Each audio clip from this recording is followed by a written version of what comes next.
अजीज़ दोस्तों, अस्सलाम वालेकुम, नमस्ते, सत श्री अकाल, गुड आफ्टरनून। अजीज़ दोस्तों, कुछ चीज़ें आपके सामने रखूँगा। एक अमेरिकन लेबनीज क्रिश्चियन लेडी हैं, ब्रिजिट गैब्रियल। इनके एक वीडियो मैंने शायद 2 साल पहले शेयर की थी, जिसमें इन्होंने लेबनान की हिस्ट्री बताई थी कि किस तरह लेबनान एक नॉन मुस्लिम कंट्री था, उसमें मुसलमान आते गए और लेबनान के शरीफ लोगों की शराफत, जैसे भारत के शरीफ लोगों की शराफत, कि उनको आने दिया, उनको मेहमान बना के रखा, और फिर वही हुआ कि उन सबको क्रिश्चियंस को माइनॉरिटी में तब्दील कर दिया गया। और लेबनान के हालात आपको पता है कि पिछले 50 साल से, जब से मैं होश संभाला है, तब से मैं तो ये देख रहा हूँ। ब्रिजिट गैब्रियल हेरिटेज फाउंडेशन और दूसरे अमेरिकन इदारों में लेक्चर देती हैं। उनकी बड़ी नज़र है मिडिल ईस्ट पे, इस्लामिक हिस्ट्री पे, और लेबनान और फ़लस्तीन के मामले पे। उनसे अभी हेरिटेज फाउंडेशन के एक प्रोग्राम में सवाल किया गया कि दुनिया में 1.5 अरब मुसलमान हैं, तो 150 करोड़ मुसलमानों में सारे ही तो टेररिस्ट नहीं हैं, और जो टेररिस्ट हैं उनकी आइडियोलॉजी है, और जनरली मुसलमानों की भी एक आइडियोलॉजी है। उस आइडियोलॉजी से आप कैसे लड़ेंगे इतने सारों से? उसका बड़ा उन्होंने खूबसूरत जवाब दिया, जो मैं आपके सामने रख रहा हूँ। अगर ये वीडियो कॉपीराइट के मसले पे अटक गई तो मैं फिर अपने टेलीग्राम चैनल पे शेयर करूँगा। Assalamualaikum. Peace to you all. My name is Saba Ahmed. I'm a law student at American University. I am here to ask you a simple question. I know that we portray Islam and all Muslims as bad, but there's 1.8 billion Muslim followers of Islam. We have 8 million plus Muslim Americans in this country, and I don't see them represented here. But my question is, how can we fight an ideological war with weapons? How can we ever end this war? The jihadist ideology that you talk about, it's an ideology. How can you ever win this thing if you don't address it ideologically? Great question. I am so glad you're here, and I am so glad you brought that up because it gives us an opportunity to answer. What I find so amazing is, since the beginning of this panel, which we are here about Benghazi attack against our people, not one person mentioned Muslims. We are here against Islam, or we're launching war against Muslims. We are here to discuss how 4 Americans died and what our government is doing. We were not here to bash Muslims. You were the one who brought up the issue about most Muslims, not us. And since you brought it up, allow me to elaborate with my answer. There are 1.2 billion Muslims in the world today. Of course, not all of them are radicals. The majority of them are peaceful people. The radicals are estimated to be between 15 to 25%, according to all intelligence services around the world. That leaves 75% of them peaceful people. But when you look at 15 to 25% of the world Muslim population, you're looking at 180 million to 300 million people dedicated to the destruction of Western civilization. That is as big of the United States. So why should we worry about the radicals, 15 to 25%? Because it is the radicals that kill. Because it is the radicals that behead and massacre. When you look throughout history, when you look at all the lessons of history, most Germans were peaceful. Yet the Nazis drove the agenda. And as a result, 60 million people died. Almost 14 million in concentration camps. 6 million were Jews. The peaceful majority were irrelevant. When you look at Russia, most Russians were peaceful as well. Yet the Russians were able to kill 20 million people. The peaceful majority were irrelevant. When you look at China, for example, most Chinese were peaceful as well. Yet the Chinese were able to kill 70 million people. The peaceful majority were irrelevant. When you look at Japan prior to World War II, most Japanese were peaceful as well. Yet Japan was able to butcher its way across Southeast Asia, killing 12 million people, mostly killed with bayonets and shovels. The peaceful majority were irrelevant. On September 11th in the United States, we had 2.3 million Arab Muslims living in the United States. It took 19 hijackers, 19 radicals to bring America down to its knees, destroy the World Trade Center, attack the Pentagon, and kill almost 3,000 Americans that day. The peaceful majority were irrelevant. So for all our powers of reasons and us talking about moderate and peaceful Muslims, I'm glad you're here. But where are the others speaking out? And since you are the only Muslim representative,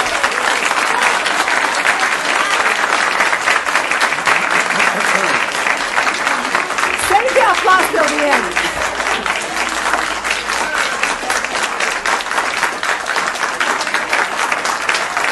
Thank you. Thank you. And since you're the only Muslim representative in here, you took the limelight instead of speaking about why our government, and I assume, are you an American? You're an American citizen. So as an American citizen, you sat in this room and instead of standing up and saying a question or asking something about our 4 Americans that died and what our government is doing to correct the problem, you stood there to make a point about peaceful, moderate Muslims. I wish you brought 10 with you to question about how we can hold our government responsible. It is time we take political correctness and throw it in the garbage where it belongs and start calling it fair.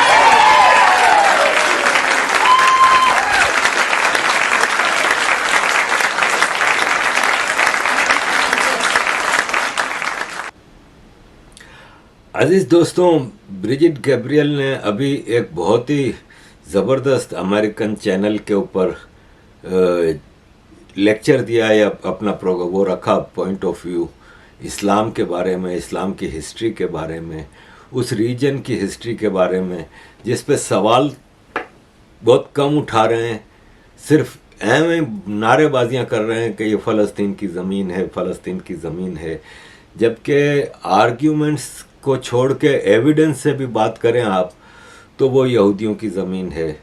और मैंने भी अपनी video में Israel के prime minister Benjamin Netanyahu का उस पर पूरा एक 3-4 मिनट का क्लिप लगाया था, जिसमें उन्होंने शॉर्ट में पूरी हिस्ट्री बता दी थी। 3,500-4 हज़ार साल पहले से वहाँ पे यहूदी रहते थे। जो रहते थे वो ज़ाहिर हज़ारों साल से इससे पहले भी रहते होंगे, लेकिन यहूदियों के पैगंबर, नबी, प्रॉफिट्स उस ज़मीन पे आने शुरू हुए और कुरान के हिसाब से वो सारे यहूदियों के पैगंबर थे, जिसको ज़ाहिर इस्लाम कुरान में कहता है कि ये अल्लाह के नबी थे, लेकिन वो यहूदी बनी इसराइल कौम पर उतारे गए थे। दाऊद, सुलेमान, मूसा, ईसा, याकूब सारे, और ये सब यहूदी थे। जीसस भी यहूदी थे, इब्राहिम भी यहूदी थे। ऑल्दो इब्राहिम जुडाइज़म से पहले के हैं, लेकिन बहरहाल वो उसी नस्ल के ऊपर इनके जद्दे अमजद कह लें, ग्रेट ग्रैंडफादर कह लें। तो अजीज़ दोस्तों, इस पे भी ब्रिजिट गैब्रियल का एक क्लिप आपके सामने रखता हूँ, जिससे आपको समझने में आसानी होगी। अजीज़ दोस्तों, thank you very much for all your support. Kindly keep supporting. And now I understand why they say those who don't learn from history are doomed to repeat it. In order for you to understand why Western civilization is very different than the Islamic world, you need to understand the history of Islam. When Prophet Muhammad supposedly revealed his revelation from the angel Gabriel that he is supposed to be the last of the prophets in the early 600s, he started preaching in his own city, Mecca. He tried to recruit friends and followers to be able to spread his religion. And he tried for 12 years and failed. And after 12 years, he was only able to recruit his immediate family and friends. So he decided, if I go to Medina, which was the Jewish hub of Arabia, the business hub where the Jews lived, if I go there and preach my religion to them, if they accept me, that will buy me respect and stature between my own people, and they will accept me. So Prophet Muhammad started borrowing a lot from the Old Testament to make his religion more palatable to the Jews, to make it a lot similar. This is why you see a lot of similarities between Judaism and Islam. For example, Jews don't eat pigs, Muslims don't eat pigs. Jews pray a few times a day, Muslims pray a few times a day. Jews fast on Yom Kippur, Muslims fast on Ramadan. And this is why you started seeing a lot of good writing in the beginning of the Quran when Prophet Muhammad was saying all the good things about the people of the book. He took his message and went to Medina trying to recruit the Jews, talking about the people of the book, talking about how similar the two religions are. When they refused to accept him and follow him as the last of the prophet, that's when he turned against them and started killing them and started expelling them. That's when Islam went from a spiritual movement for the first 12 years of Islam into a political movement cloaked in religion after the year of the Hijrah, after Muhammad went to Medina and the Jews did not accept him. He became a military warrior and declared war on them and started expelling them. Jews and Christians became dhimmi, or second-class citizens. They were only allowed to stay alive and not be killed only by paying the jizya or the protection tax. So they had a choice: convert to Islam, or if you want to stay alive, you have to pay the jizya or protection tax, living as dhimmi in the Islamic nation. Christians and Jews could not ring church bells. Jews could not blow the shofar. Christians could not ring church bells. They could not pray publicly. Christians and Jews could not gather together and build new churches or new temples. And the way they paid the jizya or the protection tax was in a monthly ceremony where they would get together downtown and the Jew would kneel on his knee and hand his goods to the mullah, who would take the goods as the price for buying the protection. And in many areas, Jews and Christians were given necklaces to wear as a receipt that they paid their jizya or their protection tax. Jews considered najis under Islam. Najis is bodily fluid. Najis is garbage. Najis is dogs. Najis is dirty. So Christians and Jews were treated as second-class citizens. Islam continued to grow. As Islam grew, more people became dhimmi or second-class citizens. Jews and Christians were given identifiable clothing. The yellow star, which was given to the Jews that most people think is a German invention.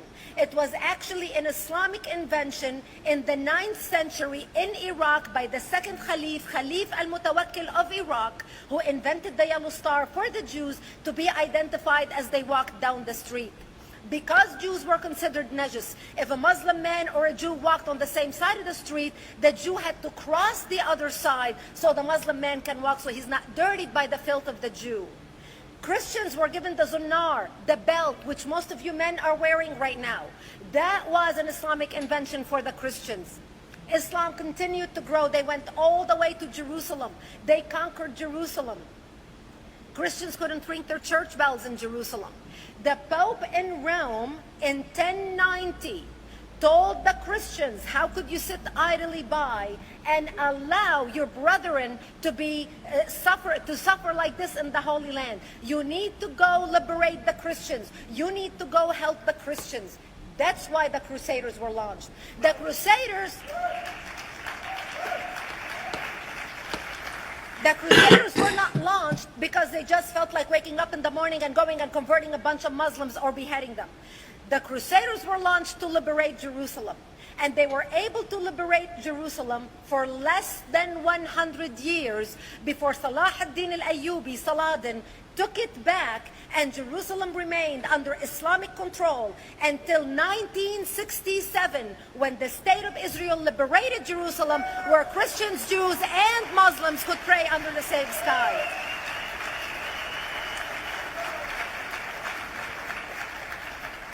The Crusaders continued fighting Islam, and for 300 years they tried and failed. And by the 1300s, the Crusaders disappeared because they could not win against Islam. Islam continued to expand. They went all the way to Central Europe. They went all the way to China. They went to India. They conquered Spain. They changed the name of Spain from Spain to Andalusia. And they started, as they advanced, as they conquered more nations, more people paid the jizya or the protection tax. And this is how the Islamic Empire grew. It went all the way until they was stopped at the gates of Vienna on 9/11. 9/11 is not a date that Osama bin Laden just picked out of a hat. 9/11 is a symbolic date in the Islamic calendar. By the 1600s, Islam had covered more of the earth's surface than the Roman Empire did at its peak. Between the 1600s and the 1800s, the Europeans were experiencing the European Industrial Revolution, where the Europeans were able to invent products on factory lines, where they are able to make money and sell products, which gave them the money to build a strong army in order to fight the Muslims. And that's how they were able to stop them at the gates of Vienna on 9/11.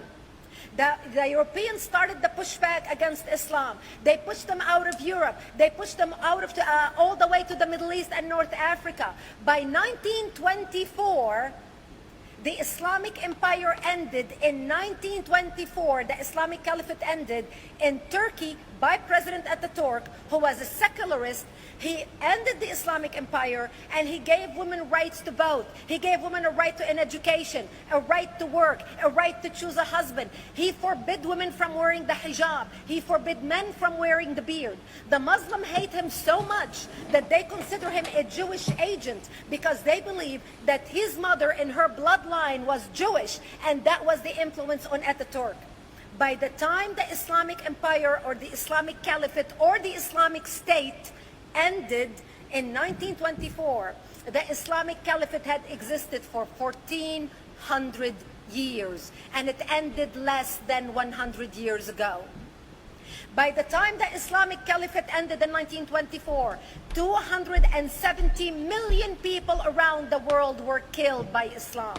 270 million. And we didn't have weapons of mass destruction, and there was nuclear weapons. All of these people were killed, butchered by the sword.